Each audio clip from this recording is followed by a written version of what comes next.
there, Adam with Riley's RV. Today we're going to take a look at this Cougar fifth wheel sport.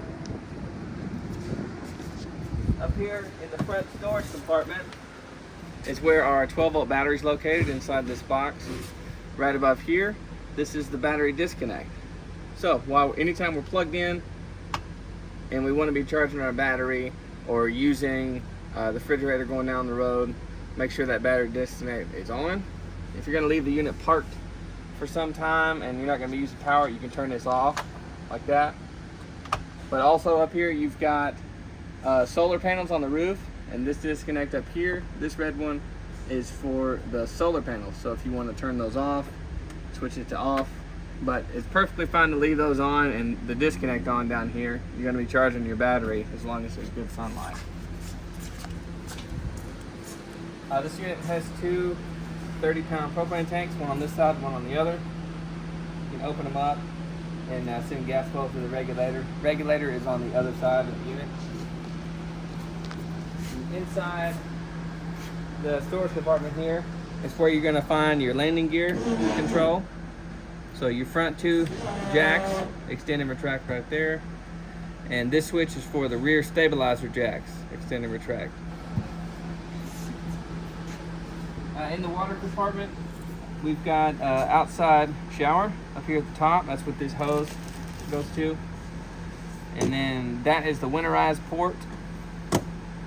So if you're gonna winterize the camper, hook into there, turn this valve to on, and then you're ready to winterize. Turn the pump on, you can full antifreeze through the system. This is the city water connection. Use a pressure regulator on the end of your hose while you're hooked into city water. And then tank flush, make sure the black tank valve right here is open, and then hook a garden hose to that to wash out the black tank. A black tank is your toilet water, and your gray tank here is the shower and sink water. This is the water heater access door. On-demand water heater. Really out here, you've got a power switch and then a pressure relief valve right down here. But you can control this completely from the inside of the unit. There's no need to go out here. Furnace vent right there. And your sewage outlet right down there. So that's where you're going to hook up your sewage hose.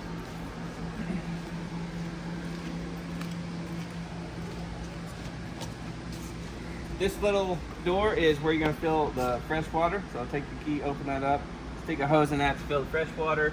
And the drain is right down there. It's that blue water line coming down with the valve on the end of it. Turn that in line to drain it. And also, underneath the slide out, this is your second waste outlet. So this is for your second gray tank. So anything inside your kitchen is going to be draining out this outlet. This unit is 50 amp service twist lock plug.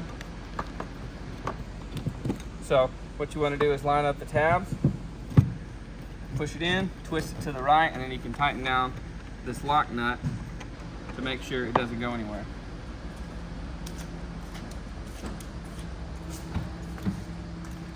Storage compartment back here. Also, it's that mattress for that third bunk on the bottom.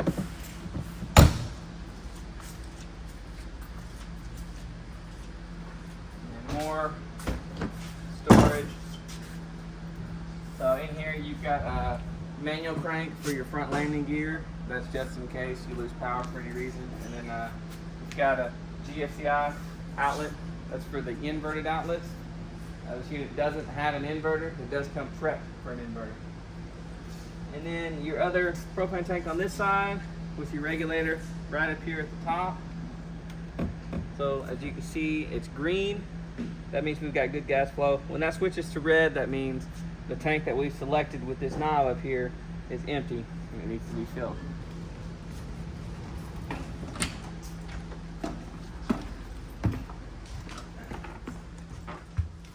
On the inside of the unit up here, we have our monitor panel. So we can look at our battery, our fresh tank, black, and our two gray tanks.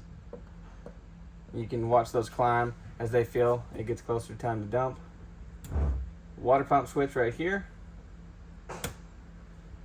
Up top, slide control, awning control, and then awning lights and your ceiling lights. Next to that is the thermostat. So here's where we're going to control the air conditioner and the furnace. To turn this on and off, just hold down the power button. So that's off.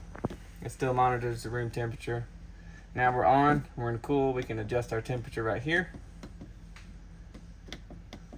Then you hit mode again for furnace, and then you can just run the fan. And again, to turn the thermostat off, hold that down, and everything's off. Inside the bathroom, we've got our water heater, on-demand water heater controls. So as soon as you start running water, this is going to come on, and you can select your temperature up or down right here. Now it's going to take the water a few seconds to get warm, but as long as you've got propane, you'll have hot water. And then a GFCI outlet is right next to it. Shower door retracts right there, and toilet has flush valve right there on the floor. And then the roof vent, crank that up, and you can run the exhaust fan. The switch is right there on the bottom of the vent. Inside the bedroom, we've got TV hookup up here, TV wall mount location right there. You've got receptacles on both sides of the bed and USB ports. Lots of storage underneath the bed.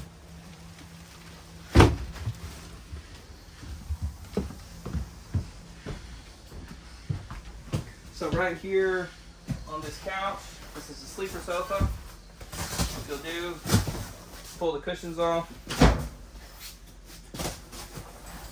pick this up like that, turn the legs, and then fold this back cushion down to make it into a bed. The dinette, make it to a bed also. Pull that table up, take those legs out, and put that table on the bottom there to make it into a bed. This is the entertainment center. TV, we've got a little travel lock. Make sure that strap's on there when you're going down the road. Stereo system with Bluetooth. Inside the kitchen, there's the microwave, exhaust fan, and light. 3-burner range is below that. To light those, turn the iron onto the flame, hit the igniter until it lights. Oven, make sure you light the pilot light, hold that switch in, and keep hitting the igniter until the oven lights. Over here inside the slide out is the 12-volt refrigerator. The controls for that are right down here.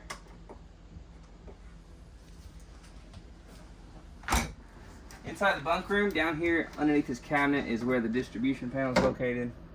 Here you're going to find all the 120 breakers and all the 12-volt fuses. You can read the list and see what everything goes to. Thanks for watching this video. Hope you enjoyed it. If you have any more questions, you can go check out our website or give us a phone call. Website and phone number are in the link in the description down below.